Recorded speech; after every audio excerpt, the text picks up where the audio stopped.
Everyone, welcome back to my YouTube channel study for the competitive exam.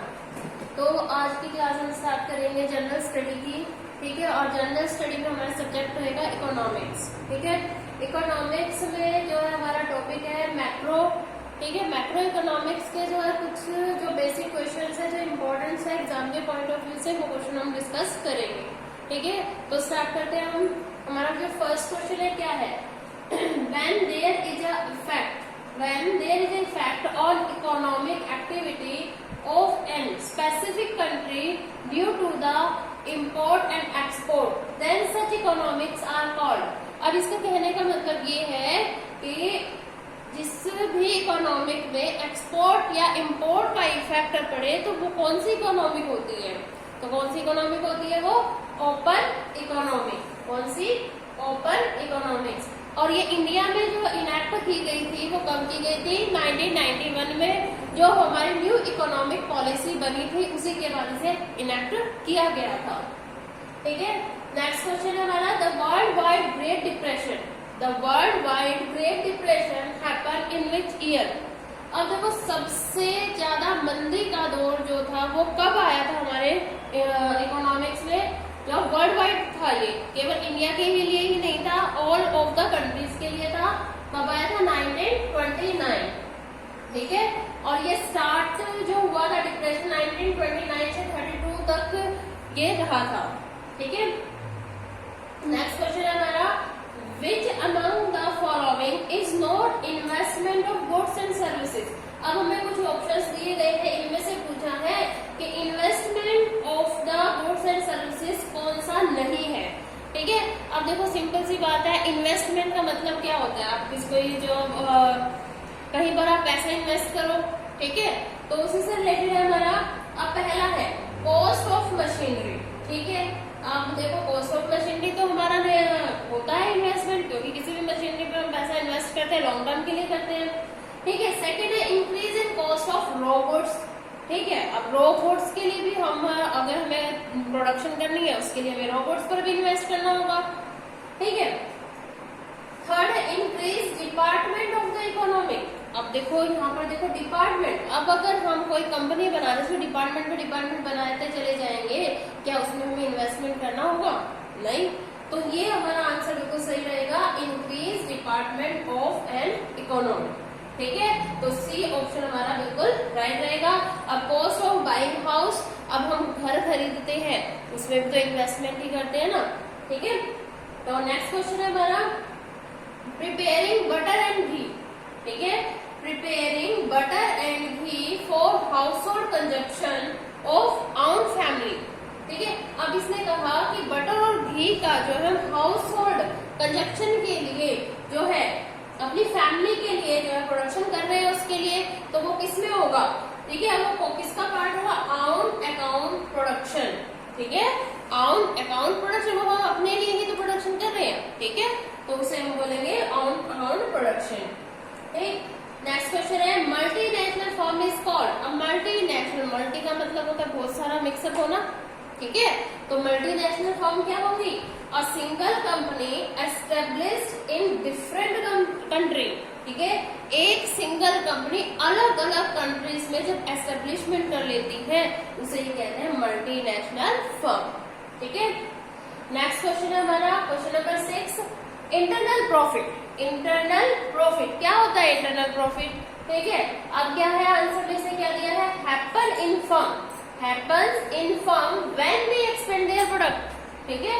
अब कोई भी firm है internally जो है मतलब जो अपने ही प्रोडक्ट को एक्सपेंड करे, ठीक है, अपने ही प्रोडक्ट को एक्सपेंड करे, ठीक है, उसे कहते हैं इंटरनल प्रॉफिट। अब एक्सपेंड क्या है इसका मतलब, देखो इसमें एक्सप्लेनेशन में देखते हैं हम, व्हेन एनी फर्म, कोई भी फर्म होती है, increase their quality and quantity, जब वो अपने ही प्रोडक्ट की क्वालिटी एंड क्वांटिटी जो है ऑफ द प्रोडक्शन इंक्रीज कर देती है, और वो क्यों करती है, अपना इंटरनल प्रॉफिट कमाने के लिए, ठीक है, then they only gain internal profit, ठीक है भाई।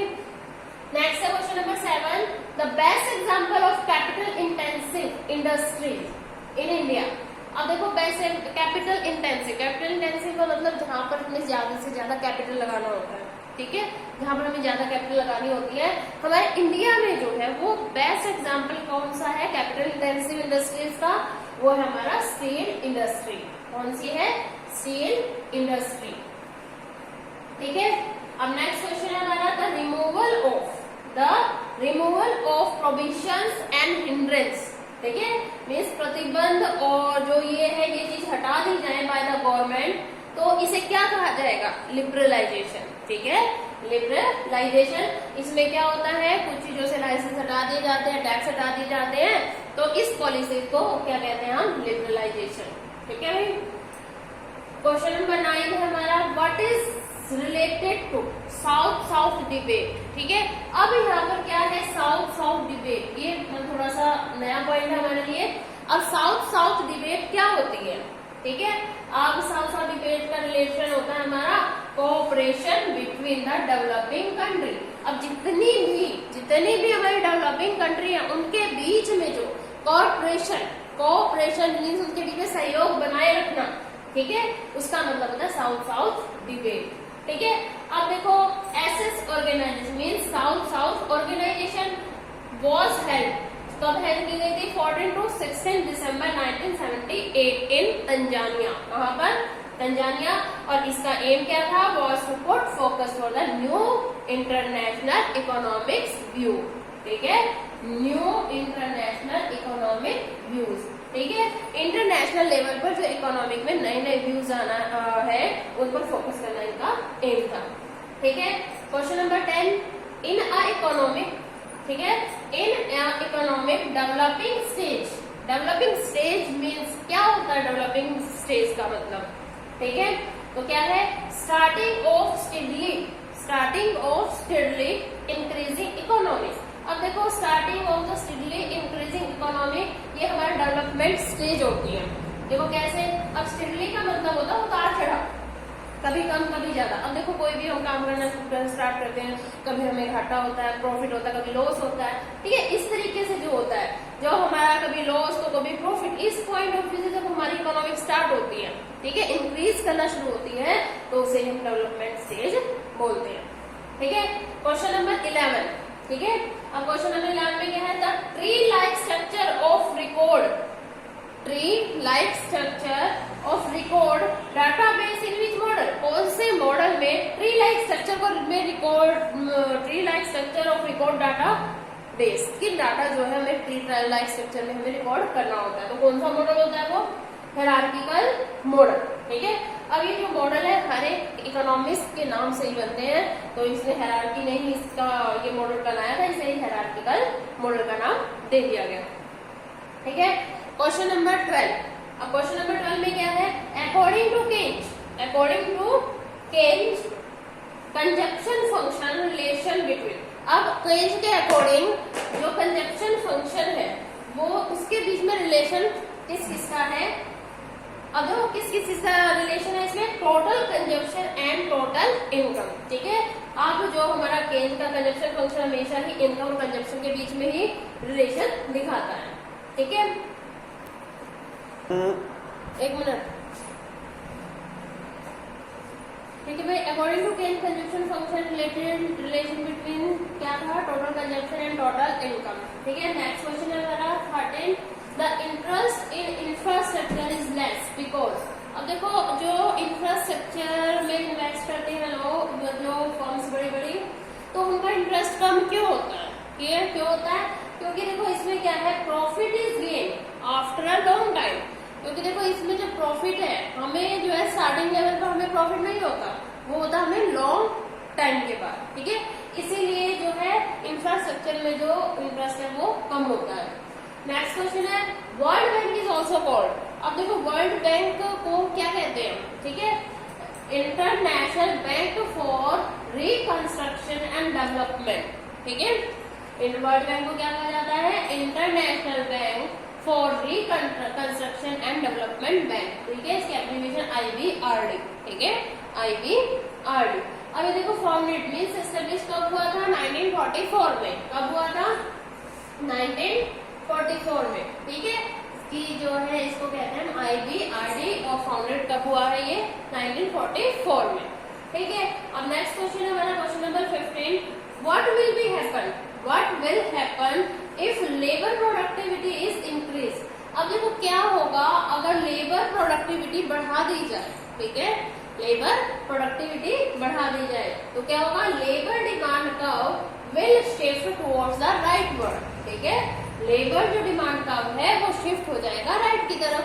अब देखो अगर देखो लेबर प्रोडक्टिविटी इंक्रीज हो रही है, इसका मतलब हमारी डिमांड भी बढ़ रही है। ठीक है, तो डिमांड बढ़ेगी तो ज्यादा प्रोडक्शन करना होगा, प्रोडक्शन करेंगे तो लेबर प्रोडक्टिविटी ज्यादा बढ़ेगी, तो हमारा जो है लेबर डिमांड जो कर्व है वो कहाँ शिफ्ट हो जाएगा, राइटवर्ड। ठीक है, next question number 16, socialism is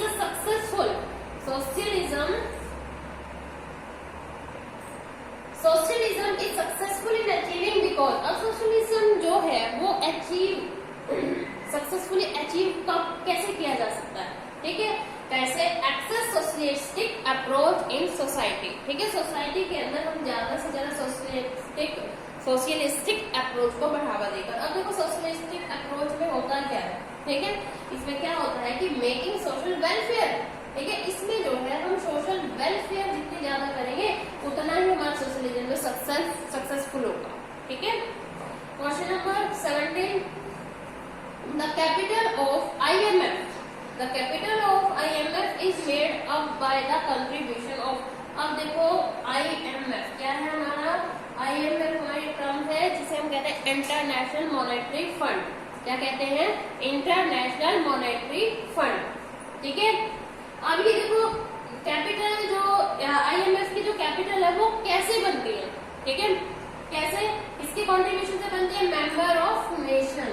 ठीक है, जो उसने हमारा जो मेंबर ऑफ नेशन के जितने भी मेंबर है वो उसमें कंट्रीब्यूट करते हैं, तभी जो है कैपिटल ऑफ IMF बनती है। ठीक है, अब जो IMF है एस्टेब्लिश कब हुआ, 27 दिसंबर 1945।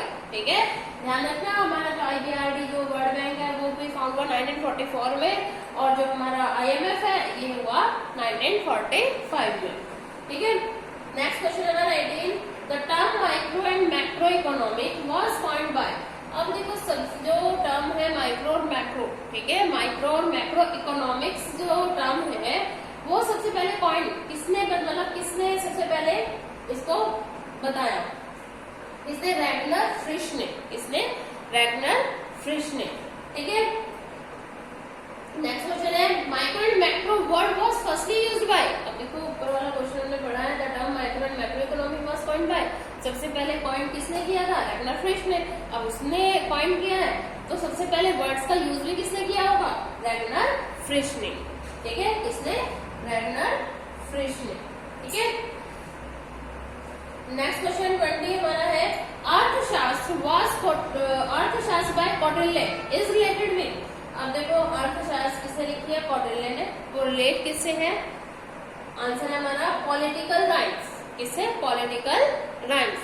ठीक है, अब देखो पॉलिटिकल्स के बारे में इसमें बताया गया है अर्थशास्त्र में कौटिल्य द्वारा जो लिखा गया है।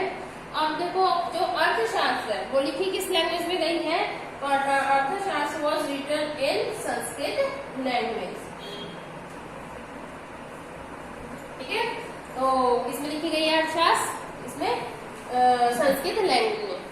तो चलिए आज का सेशन हमारा इतना ही रहेगा। 20 क्वेश्चंस का सेशन था हमारा इकोनॉमिक्स का। ठीक है, आगे नेक्स्ट क्लास में हमारा कंटिन्यू करते रहेंगे। ठीक है, तो बने रहे study for the competitive exam YouTube channel के साथ। ठीक है, लाइक शेयर सब्सक्राइब करना ना भूले, साथ ही बेल आइकन भी प्रेस कर दे ताकि आने वाली वीडियो की नोटिफिकेशन आपको टाइम टू टाइम मिलती रहे। Thank you.